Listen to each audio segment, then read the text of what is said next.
jamak sholat tidak boleh ada jeda. Jika orang hendak melakukan jamak takdim setelah sholat duhur, dia batal, lalu wudhu. Apakah masih bisa melakukan jamak dengan asar? Berkelanjutan atau al-muwalah dalam jamak sholat artinya seusai orang melakukan sholat pertama, dia langsung berdiri untuk melakukan sholat kedua tanpa ada jeda panjang antara keduanya. Ulama berbeda pendapat apakah dalam jamak harus ada muwalah. 1. Jamak harus dilakukan dengan muwalah. Ini merupakan pendapat jumhur ulama. 2. Jamak sholat tidak harus berkelanjutan. Boleh ada jeda meskipun cukup lama. Ini merupakan pendapat Imam Ahmad dan Syekhul Islam. Dalam ensiklopedia fikih dinyatakan, mayoritas ulama berpendapat ada 4 syarat yang membolehkan jamak takdim. Kemudian disebutkan rincian poin ketiga. Syarat ketiga, berkelanjutan antar kedua sholat. Artinya antar kedua sholat tidak dipisah dengan waktu yang panjang. Jika ada jeda sebentar, tidak masalah, karena sangat susah untuk menghindarinya. Jika jedanya panjang, kesempatan jamaknya batal. Baik jedanya karena tidur, atau lupa, atau kesibukan lainnya. Al-Mawsu'ah Al-Fiqhiyah. Dan batasan panjang pendeknya jeda kembali ke standar yang berlaku di masyarakat.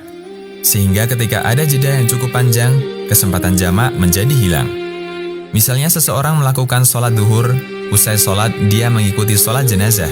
Apakah dia boleh melakukan jamak dengan asar? Dengan catatan sebelum sholat jenazah ada waktu persiapan. Menurut keterangan di atas, dia tidak boleh melakukan jamak dengan asar, karena jedanya terhitung lama, yaitu mengikuti sholat jenazah.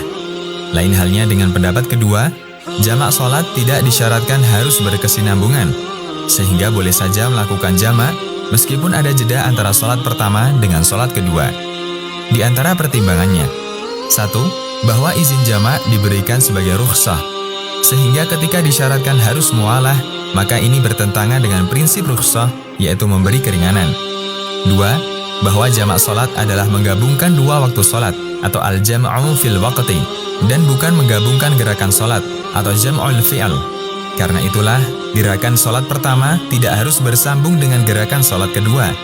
Yang penting keduanya disatukan dalam satu waktu. Syekhul Islam mengatakan, yang benar tidak disyaratkan adanya muwalah sama sekali, baik jamak takdim maupun jamak takhir. Karena semacam ini tidak ada batasan dalam syariat. Karena memperhatikan muwalah bertentangan dengan tujuan memberikan keringanan. Majmu' al-Fatawa.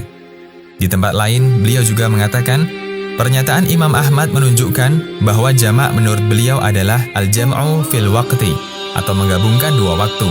Jika ada orang sholat maghrib di awal waktu, lalu sholat isya di akhir waktu maghrib, maka itu diperbolehkan. Beliau juga menegaskan yang serupa dengan ini. Beliau mengatakan, jika dalam jamak sholat pertama dikerjakan di rumah, sementara sholat kedua dikerjakan di masjid, tidak masalah. Majmu' al-Fatawa. Dan pendapat kedua ini yang lebih mendekati kebenaran, insya Allah. Demikian, Allahu a'lam.